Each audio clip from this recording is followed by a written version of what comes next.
การช้าไปนิดนึง5-6 นาทีเพราะว่าขัดข้องทางเทคนิคก็บอกว่ามันเชื่อมต่ออินเทอร์เน็ตมันเชื่อมต่อยังไม่ได้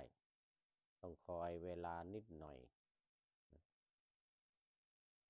หลังจากเปิดมาประมาณ5 นาทีจึงติดต่อได้นี่ก็ต้องขออภัยเป็นอย่างยิ่งโดยเฉพาะทางสถานีที่จะลงเรียกว่าอะไรลง YouTube ลง YouTube ก็อาจจะไม่ทันก็ไม่เป็นไรเอาลงที่หลังเอาลงที่หลังก็ได้ลง YouTube ทีหลังวันนี้ถ้าหากว่าทาง ท่านผู้อำนวยการสถานีมีเวลาอยู่ก็ทางโทรศัพท์ให้กับญาติโยมท่านผู้ฟังได้โทรกันเข้ามาคุยด้วย0532260058 0532260058ในสถานีแต่ถ้าท่านพระครูไม่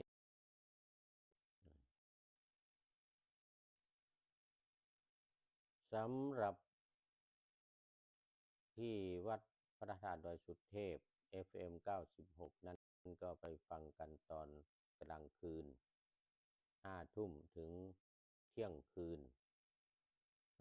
เหมือนเดิมเอาละตอนนี้ก็ถ่ายทอดทางเพจไลฟ์ของวัดพระสิงห์ยูเคและ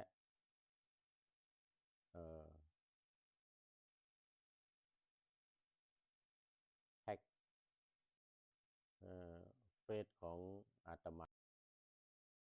ด้วยคือสวัยเทพบุญท่านที่จะเปิดชมไปทางเฟซของอาตมาในขณะนี้ก็ได้นะแท็กไปแล้วสวัยเทพบุญแต่ที่จะโทรกันเข้ามาก็กรุณาใช้เพจของเทพบุญสวัยหรือไม่ก็พระครูปริยัติยานุศาสตร์โทรกันเข้ามาได้แต่ที่กำลังไลฟ์สดอยู่ขณะนี้ก็ขอความกรุณาถ้าโทรเข้ามาแล้วมันพักสายนะอันจะพักไอ้ที่กำลังไลฟ์สดอยู่นี้คุณโยมพอใจที่เป็นอยู่เข้ามาแล้วสาธุสาธุสาธุอนุโมทามิว่างั้นนะเป็นท่านแรกวันนี้ขอบคุณมากมีอะไรจะคอมเมนต์เข้ามาพูดจาปราศัยในรายการก็ขอเชิญตามอัธยาศัยทุกท่านด้วยท่านอื่นๆ FC ตัวจริงยังไม่เข้ามาเนี่ย FC ตัวจริงFC ตัวจริงทั้งหลายเราขอเชิญเข้ามากันได้มีเวลามากออกสดทางสถานีวิทยุวัดฝายหิน104.5ในขณะนี้ก็โทรกันเข้ามาได้หรือคอมเมนต์เข้ามา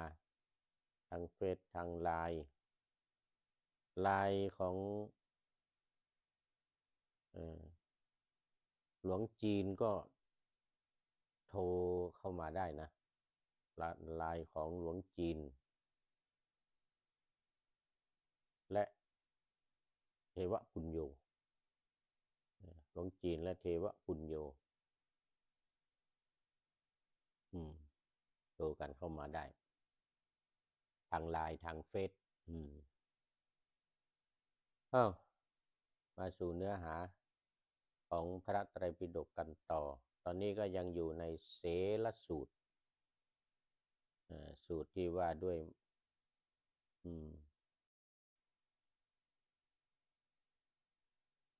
พราหมณ์เสลพราหมณ์ตอนนี้ก็มาถึงตอนที่เสลพราหมณ์เข้าเฝ้าพระผู้มีพระภาคอยู่ในหน้าที่494นะพรามณวรรควรรคที่5มัชฌิมปัญนาตมัชฌิมนิกายพระสูตรตันตปิฎกเล่มที่13ฉบับมหาจุฬาปกสีฟ้าฉบับเฉลิมฉลองพระชนมพรรษามหาราชินีสมเด็จ60 พรรษา60 พรรษาใจความก็คือเสลพราหมณ์ถามว่าท่านเกณิยะบัดนี้ท่านพระโคดมอรหันตสัมมาสัมพุทธเจ้าพระองค์นั้นประทับอยู่ที่ไหนเมื่อเสลพราหมณ์ถามอย่างนี้แล้วเกณิยะชดินได้ยกแขนขวาชี้บอกเสลพราหมณ์ว่าท่านเสละท่านจงเดินไปทางบริเวณทิวไม้สีเขียวนั้นเถิดเมื่อครั้งที่ผ่านมาก็มาถึงตรงได้เข้าไปเฝ้าพระผู้มีพระภาคถึงที่ประทับพลางเรียกมานพเหล่านั้นมาเตือนว่าท่านทั้งหลายจงอย่าส่งเสียงดังค่อยๆเดินตามกันไปให้เป็นระเบียบเพราะท่านผู้เจริญเหล่านั้นชอบอยู่ตามลำพังดุจพระยาราชสีห์ให้ยินดีได้ยากอันหนึ่งขณะที่เรากำลังสนทนากับสมณพราหมณ์ขอพระสมณโคดมขออภัยท่านจงอย่าพูดสอดแทรกขึ้นรอให้เราสนทนาจบเสียก่อนนะลำดับนั้นเสลพราหมณ์ได้เข้าไปเฝ้าพระผู้มีพระภาคถึงที่ประทับได้สนทนาปราศัยพอเป็นที่บันเทิงใจพอเป็นที่ระลึกถึงกันได้แล้วก็นั่งณที่สมควรได้พิจารณาดูลักษณะมหาบุรุษ32ประการในพระวรกายของพระผู้มีพระภาคเสลพราหมณ์ได้เห็นลักษณะมหาบุรุษ32ประการในพระวรกายของพระผู้มีพระภาคโดยมากเว้นอยู่2ประการคือ 1. พระคุยหฐานคือองคชาตของพระผู้มีพระภาคซึ่งเร้นอยู่ในฝักเร้นอยู่ในฝัก 2.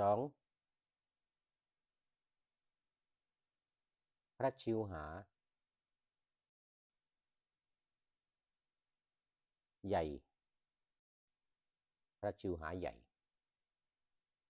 จึงยังเคลือบแคลงสงสัยไม่น้อมใจเชื่อไม่เลื่อมใสในลักษณะมหาบุรุษทั้ง2ประการดังนั้นพระผู้มีพระภาคทรงดำริว่าเสรพราหมณ์นี้เห็นลักษณะมหาบุรุษ32ประการของเราโดยมากเว้นอยู่2ประการคือคุยหฐานและชิวหาใหญ่อิทธาภิสังขารให้เสรพราหมณ์ได้เห็นพระคุยหฐานอันเร้นอยู่ในฝักและทรงแลบพระชิวหาสอดเข้าไปในช่องพระกันทั้ง2ข้างกลับไปกลับมา สอดเข้าช่องพระนาสิกทั้งสองข้างกลับไปกลับมาทรงแผ่พระชิวหาปิดทั่วมณฑลพระนราชอันนี้ก็เหมือนกันกับที่พรหมายุพราหมณ์และอุตรมานพที่เข้าไปตรวจดูเข้าไปถามขออภัยพระศาสดา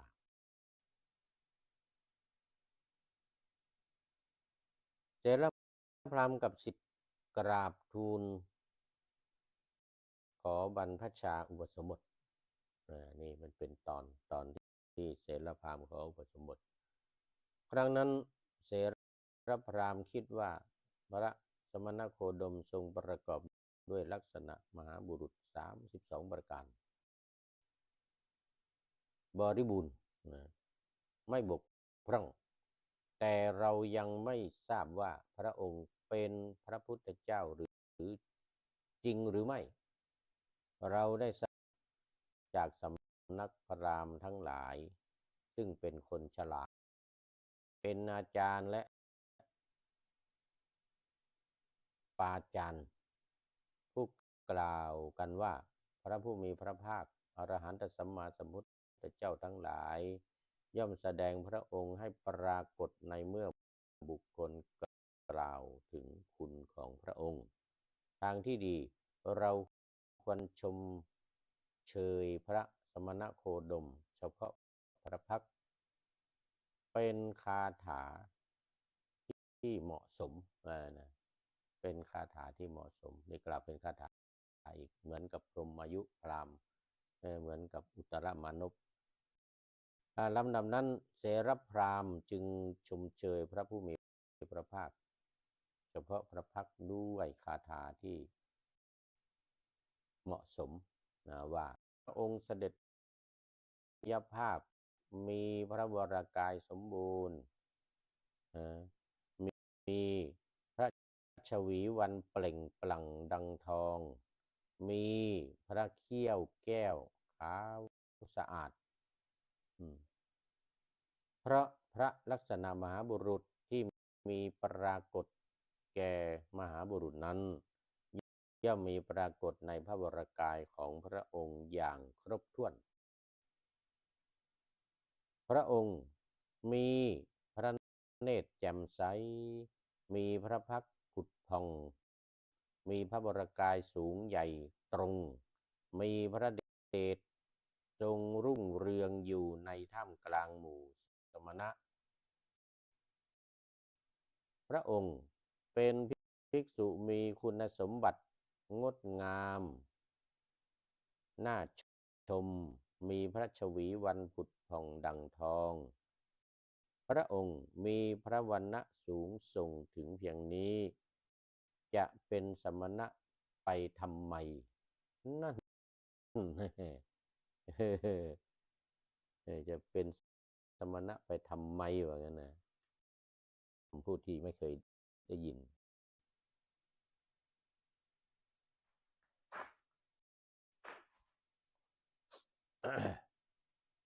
ขออภัย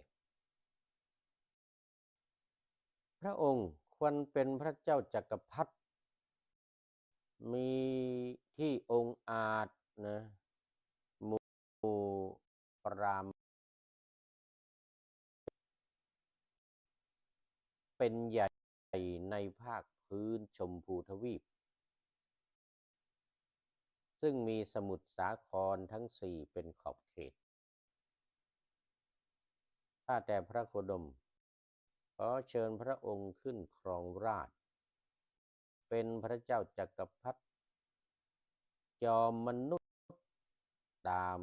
พระราชประเพณีเถิดที่กษัตราธิราชมีหมู่เสวกามาตย์เสด็จตามพระองค์เถิดพระผู้มีพระภาคตรัสพระคาถาตอบ ท่านเสรพราหมณ์ว่าเสรพราหมณ์เราเป็นพระราชาอยู่แล้วคือเป็นพระธรรมราชาผู้ยอดเยี่ยมยังธรรมจักรที่ไม่มีใครหมุนไปได้ให้หมุนไปแล้วเสรพราหมณ์กราบทูลพระพุทธองค์ว่าเป็นสัมมาสัมพุทธเจ้าเป็นพระธรรมราชาผู้ยอดเยี่ยมยังตรัสยืนยันว่ายังธรรมจักรให้เป็นไปโอ้ผมพอใจคอมเมนต์มาว่ากราบนมัสกราบนมัสการ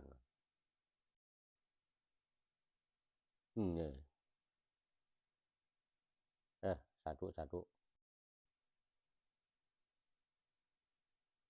ใครหนอเป็นเสนาบดีของพระองค์ผู้เจริญนะเป็นสาวกผู้ประพฤติตามเบื้องพระยุคลบาทของพระองค์ผู้เป็นศาสดาใครจะช่วยประกาศธรรมจักรที่พระองค์ทรงให้เป็นไปได้นี้ตอบเสรพราหมณ์ว่าบุตรผู้เกิดตามตถาคตจะช่วยประกาศธรรมจักรที่ยอดเยี่ยมซึ่งเราให้เป็นไปไว้แล้วพราหมณ์เราได้รู้ยิ่งธรรมที่ควรรู้ยิ่งได้เจริญธรรมที่ควรให้เจริญได้ละธรรมที่ควรละได้แล้วเพราะฉะนั้นเราจึงเป็นพระพุทธเจ้าพราหมณ์ท่านจงขจัดความสงสัยในตัวเราเสียจงน้อมใจเชื่อเราเสียเถิดการได้เห็นพระสัมมาสัมพุทธเจ้าเนืองๆเป็นโอกาสที่หาได้ยากผู้จะปรากฏเนืองๆในโลกย่อมเป็นการหาได้ยากพราหมณ์เรานั้นเป็นพระพุทธเจ้าเป็นหมอผ่าตัดลูกศรคือกิเลสชั้นเยี่ยมในโลกไม่มีเปรียบเทียบไม่มีใครรู้เปรียบเทียบย่ำยีมารและเสนามารได้ควบคุมอมิตรทั้งหมดไว้ในอำนาจไม่มีภัยจากที่ไหนเบิกบานอยู่อมิตรทั้งหลายในที่นี้จะหมายถึงมาร5 จำพวกคือ1กิเลสมารมารคือกิเลส2ขันธมารมาร3อภิสังขารมารมารบุญบาปไม่ใช่บุญไม่ใช่บาปนะเทวปุตตมารมารคือเทพพบุตรและมัจจุมารมารคือความตายนะบอกว่าคุมอมิตรมารทั้งหมดไว้ในอำนาจคือไม่มีภัยจากที่ไหนแล้วเบิกบานอยู่นะธรรมที่ควรรู้ยิ่งในที่นี้จะหมายถึงวิชชาและวิมุตติวิชชา3วิชชา8แล้วก็วิมุตติด้วยคือการหลุดพ้นอันจุตูปปาตญาณแล้วก็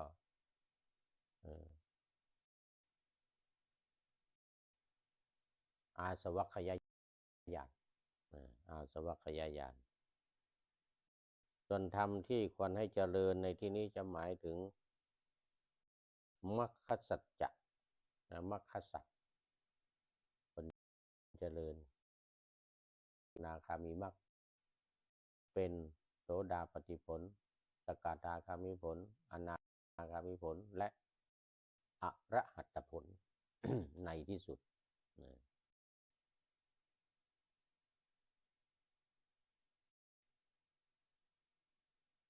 ธรรมที่ควรละในที่นี้หมายถึงสมุทัยสัตว์คือสาเหตุของความทุกข์ทั้งสามคือกามตัณหาภวตัณหาและวิภวตัณหาได้แก่ตัณหาทั้งสามอย่างต้องละให้หมด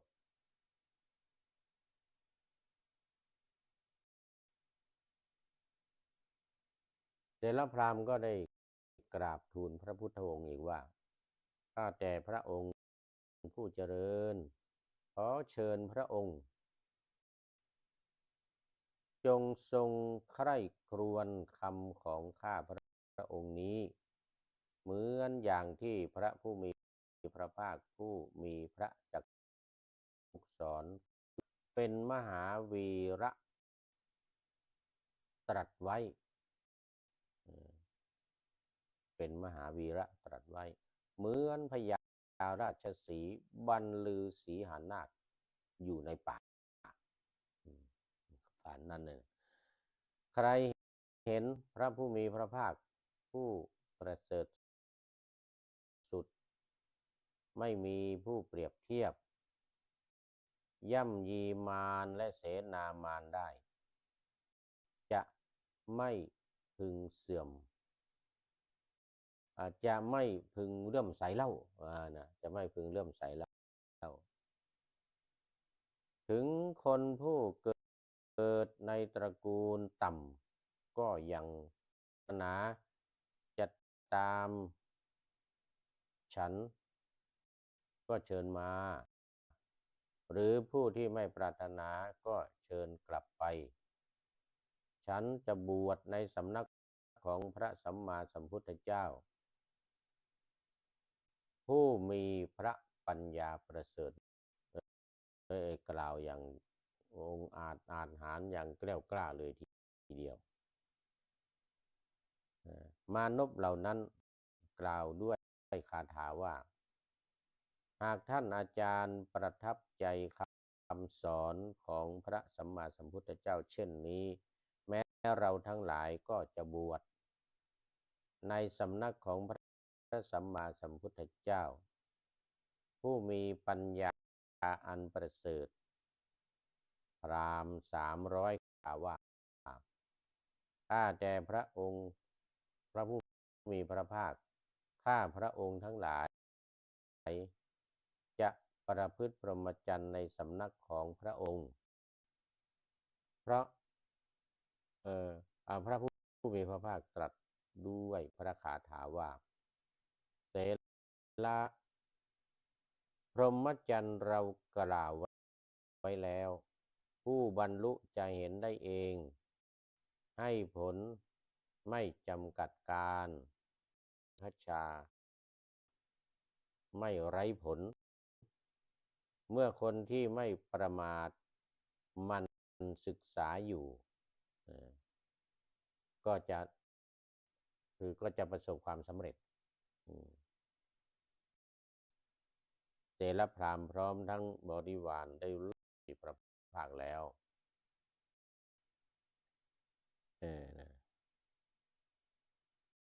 เมื่อล่วงราตรีนั้นไป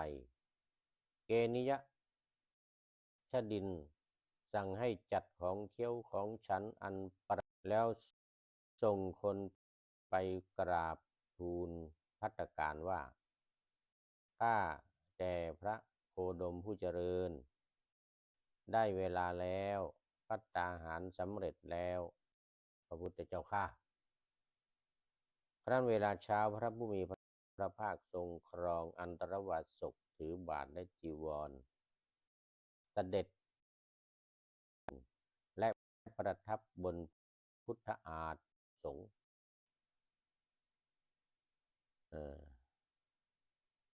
จากนั้นเกณิยชดินได้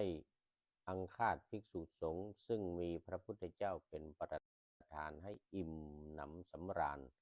ด้วยของเคี้ยวของฉันอันประณีตด้วยตนเองเมื่อพระผู้มีพระภาคเสวยเสร็จทรงวางพระหัตถ์แล้วเกณิยชดินเลือกที่นั่งณที่สมควรซึ่ง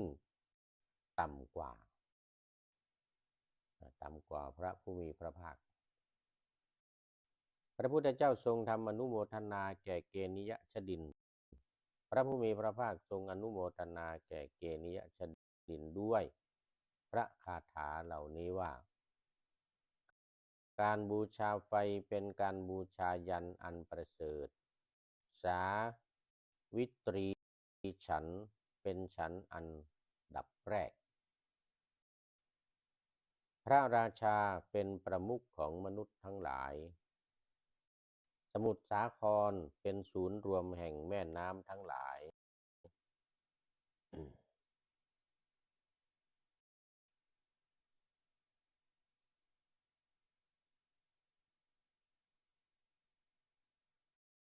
ดาวนักษัตริย์ทั้งหลายมีดวงจันทร์เด่นสกาวมวลความร้อนมีดวงอาทิตย์เป็นเจ้าหมู่ชนพระสงฆ์เท่านั้นเป็นทางเจริญแห่งบุญแท้จริงของผู้บูชาการพระผู้มีพระภาคทรงทำอนุโมทนาแก่เกณิยชดินด้วยพระคาถาเหล่านี้แล้วก็เสด็จลุกจากพุทธอาฏจากไปต่อมาท่านพระเถรพราหมณ์พร้อมด้วยภิกษุผู้เป็นบริวารจากไปอยู่เพียงลำพังไม่ประมาทมีก็ทำให้แจ้งซึ่งประโยชน์ยอดที่เรากุลบุตรผู้ออกจากเรือนบวชเป็นบรรพชิตโดยชอบต้องการด้วยปัญญาอันยิ่งเองเข้าถึงอยู่ในปัจจุบันแท้รู้ชัดว่าชาตินี้สิ้นแล้วอยู่จบพรหมจรรย์แล้วทำกิจที่ควรทำเสร็จแล้วไม่มีกิจอื่นเพื่อความเป็นอย่างนี้อีกต่อไปจึงเป็นอันว่า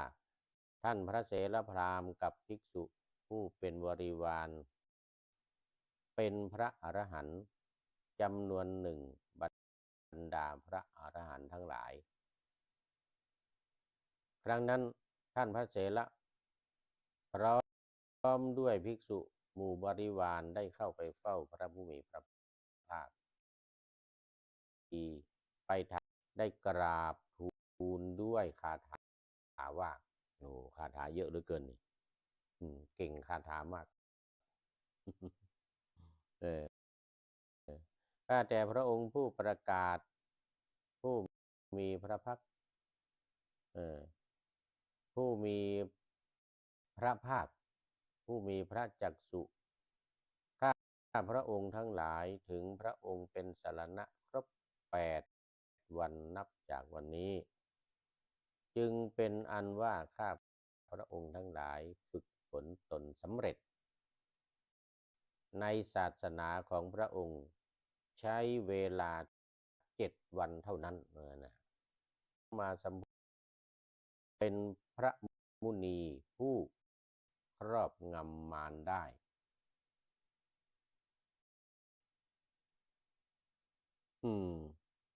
ทรงตัดอนุสัยกิเลสได้ตรงข้ามห่วงน้ำใหญ่คือสงสารได้แล้วยังทรงช่วยหมู่สัตว์นี้ให้ข้ามตามไปได้ด้วยพระองค์ทรงล่วงพ้นทุกข์ได้ล่วงพ้นอุปธิได้ทำลายอาสวะได้แล้วไม่มีอุปาทานละความหวาดกลัวภัยได้แล้วเหมือนพญาราชสีห์ไม่กลัวต่อหมู่เนื้อฉะนั้นภิกษุ300 รูปนี้ยืนประนมมืออยู่กราบทูลว่าข้าแต่พระองค์ผู้ทรงแกล้วกล้าขอพระองค์โปรดเหยียด พระยุคลบาทออกเถิดขอเชิญท่านผู้ประเสริฐภาคเถิดเสรสูตรจบพอดีเสรสูตรจบพอดีก็เป็นว่าพระผู้มีพระภาคได้ทรงแสดงธรรมเป็นคาถาเป็นธรรมกถาด้วยคาถาทั้งนั้นล้วนๆวันนี้นะเพราะว่าผู้ถามปัญหาคือเสรพราหมณ์ก็ถามด้วยคาถา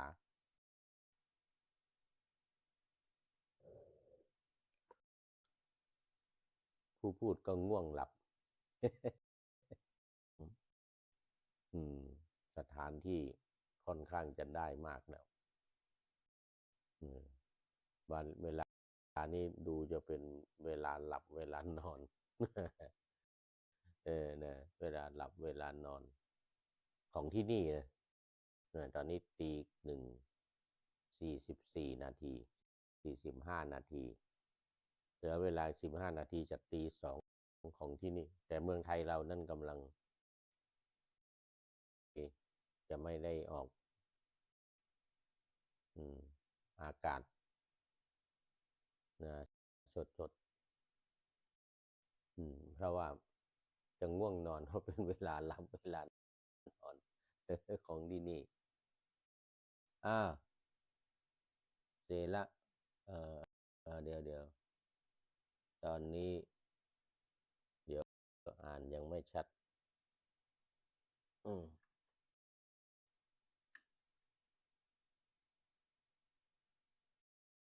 มีเอฟซีเข้ามา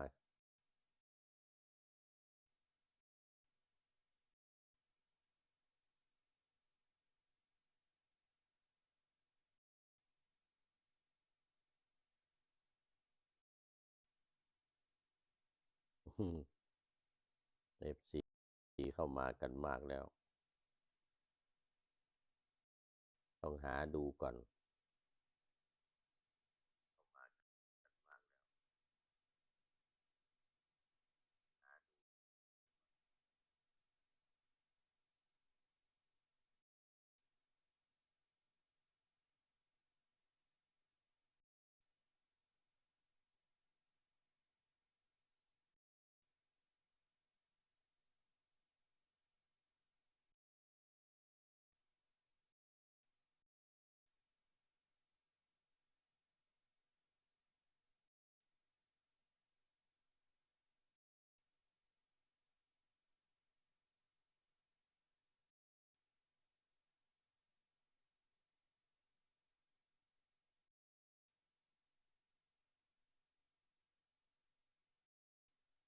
หาไม่เจอ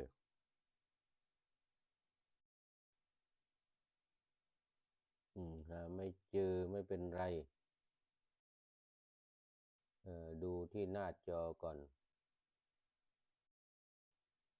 โอ้เดียว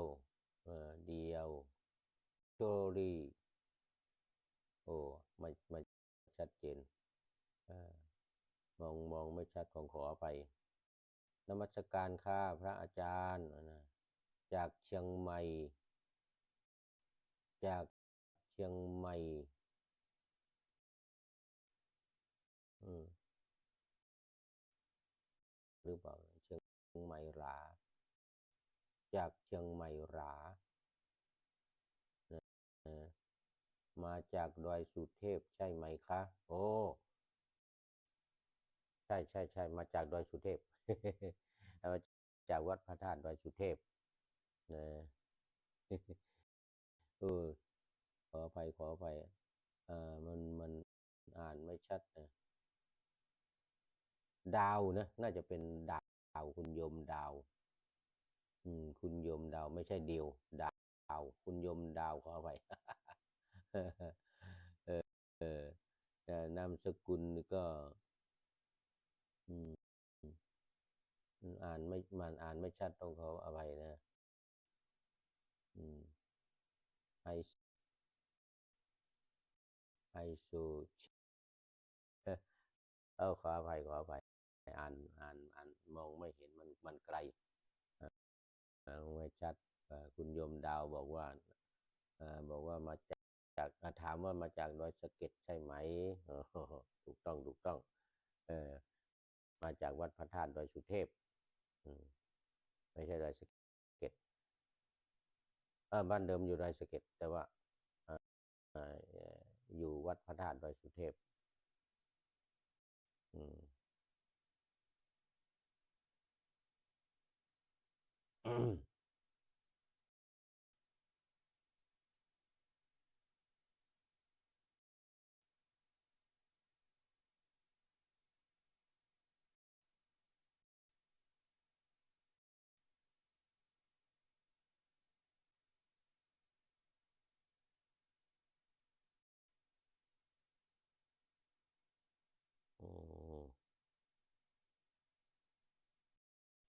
โอ้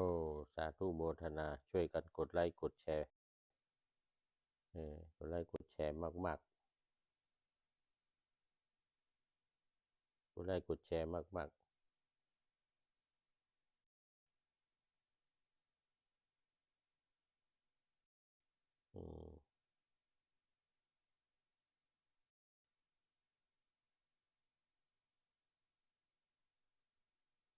ตรงนี้อ่านไม่ได้นี่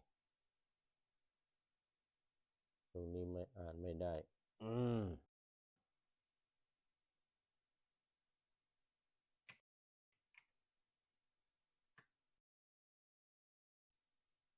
ไม่เป็นไรอืม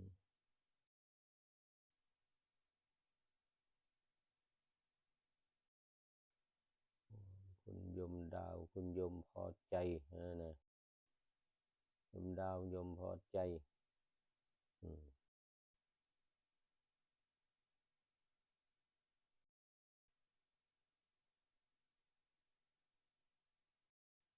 ตาชักแย่เลยตาชักแย่เลยนี่อืมวันนี้เป็นเสเสรพราหมณ์อืมโดยเกณิยพราหมณ์เนี่ยนะเป็นผู้ชักชวนก็ไม่ใช่ชักชวนนะแต่เป็นผู้จัดภัตตาหารถวายนิมนต์พระสงฆ์1,250 รูปรวมทั้งพระพุทธเจ้าเป็น251พุทธองค์เกณิยพราหมณ์ก็นับถือเถรพราหมณ์อยู่แล้วก็นะประกาศให้คนทั้งหลายมาร่วมกันหาข้าวหม้อแกงหม้อถ้าบ้านเรานะบ้านเราว่าข้าวหม้อแกงหม้อ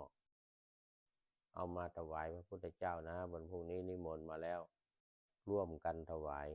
แล้วก็มีเสรพราหมณ์เนี่ยเข้ามาพอดีเข้ามาหาเกณิยพราหมณ์ลูกศิษย์เกณิยพราหมณ์เป็นลูกศิษย์ก็ถามว่ากำลังทำอะไรเนี่ยพระเจ้าประเสนที่โกศลพระเจ้าพิมพิสารจะเสด็จมาหรืองั้นนะมันพรุ่งนี้บอกเออไม่ใช่ว่างั้น1,250 รูปกระผมได้นิมนต์แล้วก็นิมนต์มาฉันภัตตาหารวันพรุ่งนี้นะนิมนต์ฉันภัตตาหารวันพรุ่งนี้เสร็จแล้วพราหมณ์ก็เลยถามว่าพุทธเจ้าอยู่ไหนชี้ไปโน่นเนี่ยต้นไม้เขียวๆนู่นปัญหาเอ่อพระพุทธเจ้าเพราะว่าเก่งในเรื่องของเสละและขอให้เก่งในเรื่องของ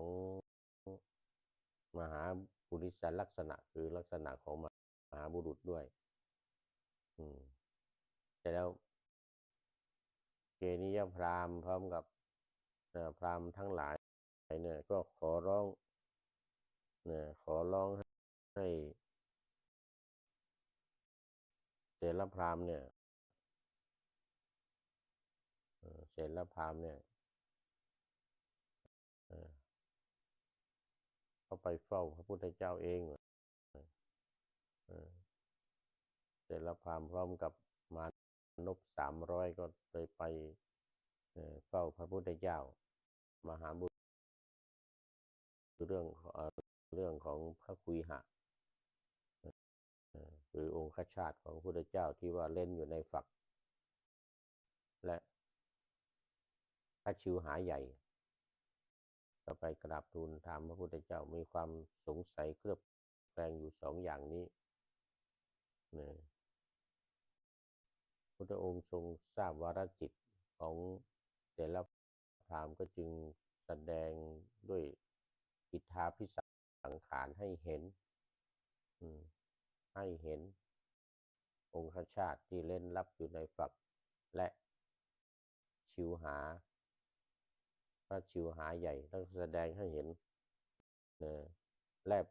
พระชิวหาออกมาเนี่ยให้มันเลียหู2 ข้างนี่สอดเข้าไปในหูว่างั้นนะสอดเข้าไปในรูจมูก2 ข้างนี่อีกลิ้นใหญ่นะลิ้นใหญ่แต่ว่าสอดเข้าในรูจมูกนี่ได้โอ้ทรงมหัศจรรย์มากเสรพราหมณ์ก็เกิดความเลื่อมใสเห็นลักษณะมหาบุรุษครบทั้ง10 ประการ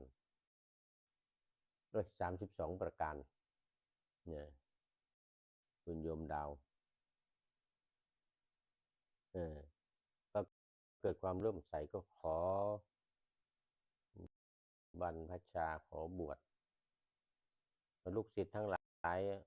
ก็เห็นอาจารย์ขอบวชด้วยก็ขอบวชด้วยบวชเหมือนกันนะเสร็จแล้วก็กล่าวสรรเสริญพระพุทธองค์พระพุทธองค์ก็ทรงแสดงธรรมกล่าวเป็นคาถาอีกเหมือนกัน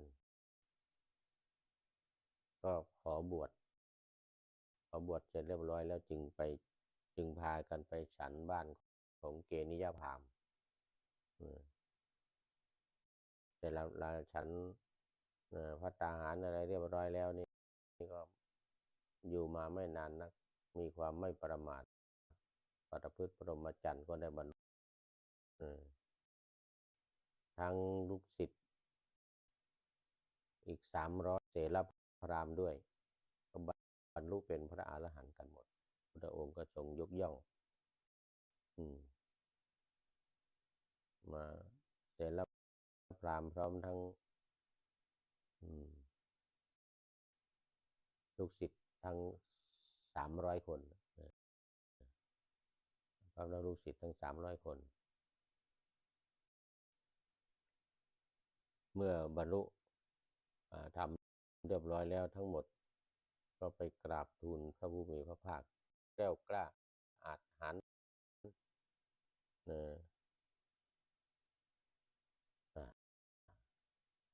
ก็จบตรงนี้ก็เป็นพระอรหันต์เรียบร้อยแล้วเวลาก็หมดพอดีคุณโยมดาวเป็นท่านสุดท้ายท่านสุดท้ายในวันนี้วันนี้โยมพออะไรถามค้างไว้ลืมตอนนี้หมดเวลาใช่แล้วเอาไว้ตอนตามใจผู้ชมเวลาการตามใจผู้ชมเวลาบ่าย3 โมงนะเวลาบ่าย3 โมงที่เมืองไทย8 นาฬิกาถึงจะ8 นาฬิกาถึง10 นาฬิกา30 นาทีเพราะว่าเราต้องเตรียมฉันภัตตาหารเอาไว้ในช่วงของ อรายการตามใจผู้ชมแล้วค่อยมาคุยกันอีก อันนี้ก็โมทนากับทุกท่านผมในรายการแล้วก็ช่วยกดไลค์กดแชร์กันเยอะเลยเออปุ้งปังปุ้งปังนะ โมทนาเป็นอย่างยิ่งขอจากผู้ฟังทั้งหลายในโลกล่าวันต่อไปจะได้จรย้อนกลับมาสู่สถานีใหม่ให้ท่านฟังอย่าลื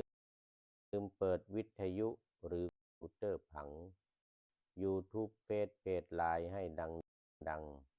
เพื่อชมฟังรายการวันต่อไปขอทุกท่านมีความสุขทุกคืนวันนำธรรมะประกอบการงานทั้งหลายเช่นมันทำงานทางวาจากายใจขวนขวายบำเพ็ญสาธารณประโยชน์เว้นสิ่งที่มีแก่กรรมดีมีราคาแสวงหาเงินทองครองใจคนเสียสละพละทรัพย์นับมากน้อยไม่ให้ล้านก็ให้ร้อยไม่ด้อยผลเอื้อคนรวยช่วยคนยากฝากคนจนให้ทุกคนเท่ากันมาตรฐานเดียวขอเจริญพร